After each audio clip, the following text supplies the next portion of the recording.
ტრამპმა ახლახან შეაჩერა პროჟეტო ლიბერდადი, მას შემდეგ რაც ირანმა კვლავ დაითხოვა შეერთებული შტატების მოკავშირეებზე თავდასხმების სპარსეთის ყურეში. ამ ოთხშაბათს 2026 წლის 6 მაისს კრიზისი აღარ იყო მხოლოდ ოპერაცია ჰორმუზის სრუტეში გემების ესკორტისთვის და ვაშინგტონში მწვავე კითხვა წამოიჭრა.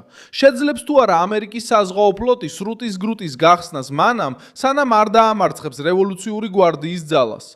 ძალა რო ხედრო-ძოლო უყოფს თეირანის სამხედრო ზეწოლას გემებზე, პორტებს, მარშრუტებსა და შეერთებული შტატების მოკავშირე ქვეყნებზე.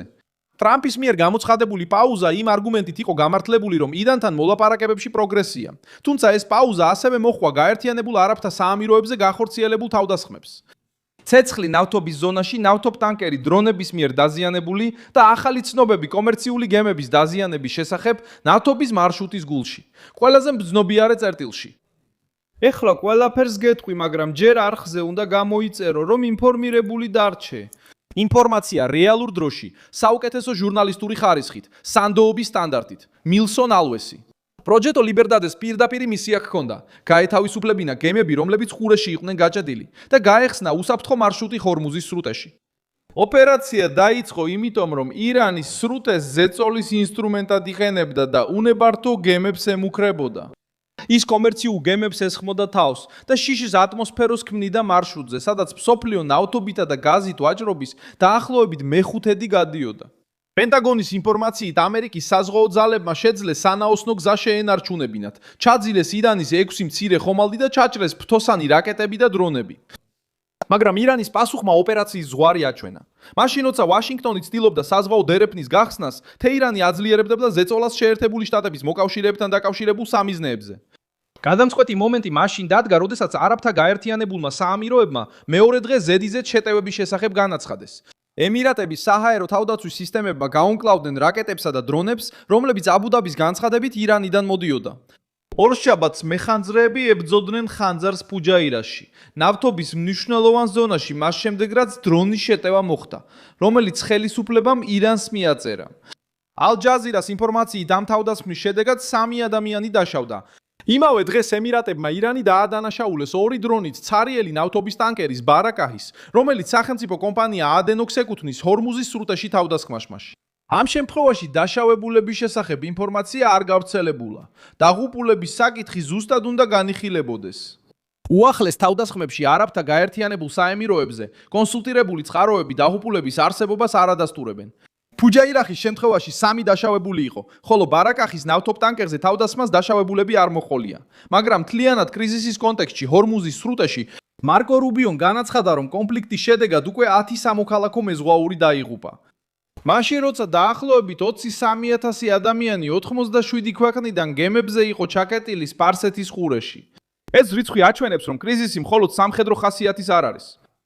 ბოლსონარუმ პეტროლეირო ჟაირ პეტროლეიროსთან ერთად გამოაცხადა მოსახლეობის წინააღმდეგ.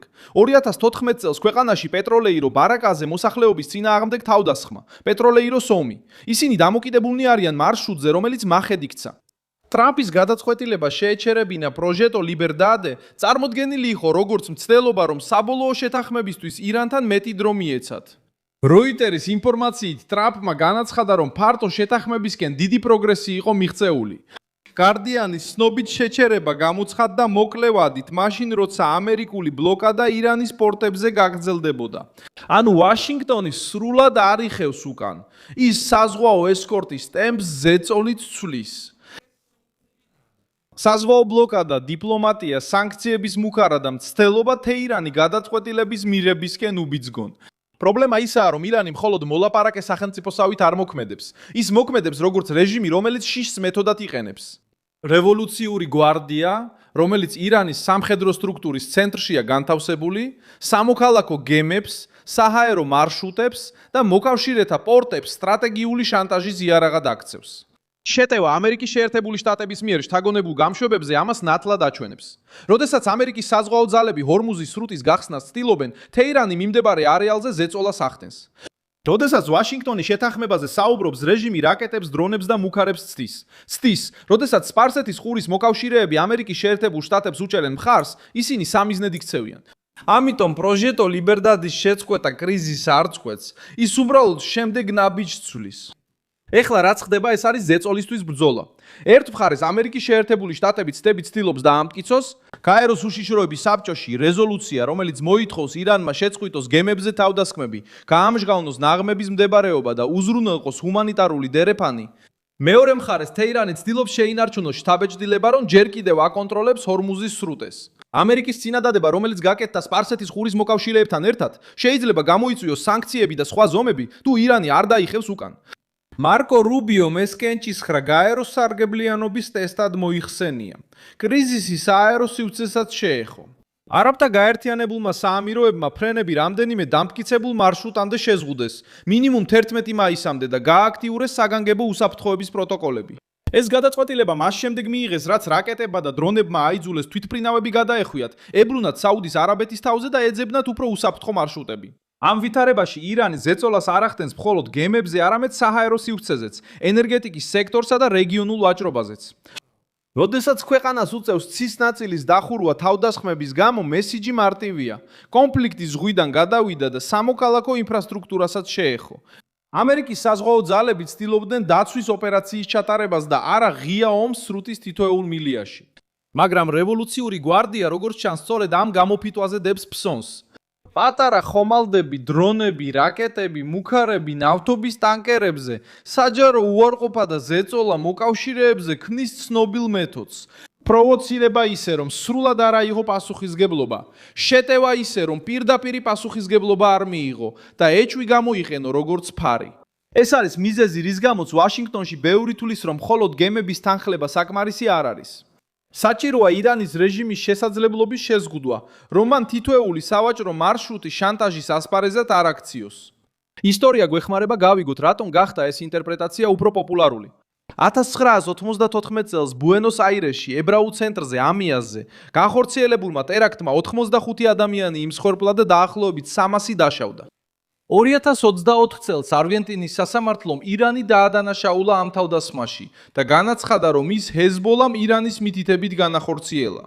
ეს საქმე სიმბოლოდ იქცა იმისა, თუ როგორ გამოიყენა თეირანმა არგენტინელი ხელისუფლების თქმით შეიარაღებული ჯგუფი ახლო აღმოსავლეთის ფარგლებს გარეთ, რათა სხვა რეგიონში მშვიდობიან მოქალაქეებზე იერიში მიეტანა. ეს მეხსიერება ახლა მძიმეა, რადგან ლოგიკა მსგავსია. რეჟიმი უარყოფს, სხვების ხელით მოქმედებს, ზეწოლას ახორციელებს და იმედოვნებს, რომ სოფლიო თითოეულ შემთხვევას ცალკე ფაქტად განიხილავს. კიდევ ერთი მაგალითი საუდის არაბეთიდან მოვიდა. 1986 წელს ქობარის კოშკებზე თავდასხმამ 19 ამერიკელი სამხედრო მოკლა და ასობით დაჭრა. FBI-მ განაცხადა, რომ ტერორიზმის ბრალდებები წაუყენეს ირანის მხარდამჭერი საუდის ჰეზბოლას წევრებს. აშშ-ის იუსტიციის დეპარტამენტმა დეტალურად აღნიშნა, რომ თავდასხმამ 19 ამერიკელი ავიატორი მოკლა და 372 ამერიკელი დაჭრა. ეს წარსული ფაქტები მნიშვნელოვანია, რადგან აჩვენებს, რომ თეირანთან დაპირისპირება არასდროს შემოიფარდლა ირანის საზღვრებით. როდესაც რეჟიმი ზეწოლას გრძნობს, პასუხი შეიძლება გამოჩნდეს ბაზებზე, პორტებში, გემებზე, საელჩოებში, ნავთობგადამამუშავებელ ქარხნებში ან რეგიონალურ მოკავშირეებთან. სხვა ქვეყნებსაც გამოუცდიათ იგივე არაპირდაპირი ზეწოლის მოდელი. 2019 წელს საუდი არამკოს ობიექტები აბკაიდში და ქურაისში დაზიანდა, რამაც დროებით შეაჩერა საუდის არაბეთის დიდი ნაწილის წარმოება. შეერთებულმა შტატებმა, საუდის არაბეთმა და ევროპულმა ძალებმა ირანი დაადანაშაულეს, მაშინ როცა თეირანმა მონაწილეობა უარყო. იმავე წელს ომანის ყურეში ნავთობის ტანკერებზე თავდასხმებით ვაშინგტონმა ირანს დააბრალა. მეთოდი მეორდება. ენერგეტიკაზე, ვაჭრობასა და ნავიგაციაზე თავდასხმა, რათა მოწინააღმდეგეებისთვის პოლიტიკური ხარჯი გაიზარდოს. ეხლა, როდესაც არაბთა გაერთიანებული საამიროები საფრთხის ქვეშაა და ჰორმუზი დაბლოკილია, იგივე ლოგიკა კვლავ მთელი ძალით ბრუნდება. სხვაობა ისაა, რომ ამჯერად დონალდ ტრამპმა ამერიკის საზღვაო ფლოტი პირდაპირ კრიზისის ცენტრში ჩააყენა. პროჯექტო ლიბერდადე შეიქმნა იმის საჩვენებლად, რომ შეერთებული შტატები არ შეეგუებოდა იმას, რომ ირანი ხორმუზს ირანის რევოლუციური გვარდიის სამხედრო საკუთრებად გადააქცევდა. მაგრამ პაუზა აჩვენებს, რომ ვაშინგტონი აცნობიერებს. გემების თანხლება საფრთხის წყაროს გადაუჭრელად შეიძლება უსასრულო ოპერაციად გადაიქცეს. დღეს დაცულ თითოეულ ხომალდს ხვალ შეიძლება ახალი თავდასხმა მოხვეს. თითოეული გახსნილი დერეფანი შეიძლება ისევ დაიხუროს, თუ თეირანი დაშინების საშუალებებს შეინარჩუნებს. სწორედ აქ იძენს ემირატების საქმე ასეთ დიდ მნიშვნელობას. აბუ-დაბი შეერთებული შტატების სტრატეგიული მოკავშირეა. აქვს სასიცოცხლოდ მნიშვნელოვანი ენერგეტიკული ინფრასტრუქტურა, მასპინძლობს მნიშვნელოვან სავაჭრო მარშრუტებს და ირანის ზეწოლის წინა ხაზზე მდებარეობს. როდესაც ემირატებს რაკეტებითა და დრონებით ესხმიან თავს, ეს გზავნილი მხოლოდ ამ ქვეყანას არ ეხება, არამედ ყველა სპარსეთის ყურის მოკავშირეს. ნებისმიერი მთავრობა, რომელიც ვაშინგტონს ეხმარება, შეიძლება ფასის გადახდა მოუწიოს. ეს არის რეგიონული ტერორის ლოგიკა. ეს ჩვეულებრივი საზღვაო ბრძოლა არ არის. ეს არის მცდელობა შეაშინონ მოკავშირეები, შეაფერხონ ვაჭრობა და ეკონომიკური ზიანი მიაყენონ სოფლიოს. ამავე დროს ტრამპი ცდილობს აჩვენოს, რომ ჯერ კიდევ აკონტროლებს კრიზისის ტემპს. პროექტი თავისუფლების შეჩერებით ის თავიდან იცილებს იმას, რომ ყოველი ახალი თავდასხმა სამხედრო გაფართოების დაუყოვნებელ ვალდებულებად იქცეს. მაგრამ ირანის პორტებზე ბლოკადის შენარჩუნებით ის კვლავაც ზეწოლას ახორციელებს თეირანზე. გზავნილი ორმაგია, შეთანხმებისთვის ადგილი არსებობს. მაგრამ ადგილი არ არის იმისთვის, რომ ირანმა გააგრძელოს ჰორმუზის სრუტის ჩაკეტვა, გემებზე თავდასხმა და მოკავშირეებისთვის მუქარა-უქარა ისე, თითქოს რეგიონი რევოლუციური გვარდიის მძევალია. რისკი ისაა, რომ რეჟიმმა ეს პაუზა სისუსტედ აღიქვას. თუ თეირანი მიხვდება, რომ თითოეული თავდასხმა ვაშინგტონში მოთხოვნებს აჩენს, რევოლუციურმა გვარდიამ შეიძლება ორმაგად გააძლიეროს თავისი ქმედებები. თუ მიხვდებიან, რომ პაუზა მხოლოდ მოკლე ფანჯარაა, უფრო მკაცრი სანქციების, დიპლომატიური იზოლაციისა და ამერიკის შეერთებული შტატების მიერ ხელმძღვანელობით ახალი საზღვაო არქიტექტურის დაწყებამდე, მათი გათვლა შეიცვლება. ამიტომ მომდევნო დღეები გადამწყვეტია. გაეროში კენჭისხრა, ემირატების პასუხი, ჩინეთისა და რუსეთის პოზიცია და ტრამპის რეაქცია განსაზღვრავს, შეძლებს თუ არა ჰორმუზი ამოისუნთქოს თუ სპარსეთის ყურე ახალ ტაპირისპირების ფაზაში შევა. მთავარი ფაქტი მარტივია. ირანმა რეგიონული უსაფრთხოება მაშინ დაარტყა, როცა შეერთებული შტატები ცდილობდა საზღვაო მარშრუტის გახსნას. ტრამპმა შეაჩერა თავისუფლების პროექტი მოლაპარაკებისთვის, მაგრამ კრიზისმა აჩვენა, რომ გემები, მოკავშირეები და ენერგორესურსების მარშრუტები კვლავ დაუცველია, სანამ რევოლუციური გვარდია შეინარჩუნებს სახელმწიფოს გარდაქმნის შესაძლებლობას. Direito de Hormuz em arma política. საბოლოოდ საკითხი მხოლოდ გემების სპარსეთის ყურიდან გაყვანა არ არის.